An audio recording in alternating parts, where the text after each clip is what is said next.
जी एक आस आहे की हा म्हणजे मला असं वाटतं, माझी भावना आहे, मी एक नागरिक आहे या देशाची आणि मला हक्क आहे मला बोलायचा.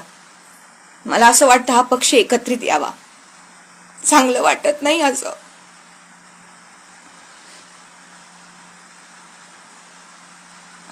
देवेंद्र दादा, मी तुम्हाला भाऊ मानते. मी तुमच्या पाठीशी खंबीर उभी आहे. मला तुम्ही कसंही जज करा, काही करा, पण मी जी दिलेली पत्र आहेत आता इथून पुढं आजपासून मी उदयनराजे असो, बाकी इतर मान्यवन जेवढी पक्षश्रेष्ठी जी लोक आहेत त्यांनाही मी निवेदन केलेलं आहे. अगदी पक्षापर्यंत पोहोचून माझं काय विचार आहेत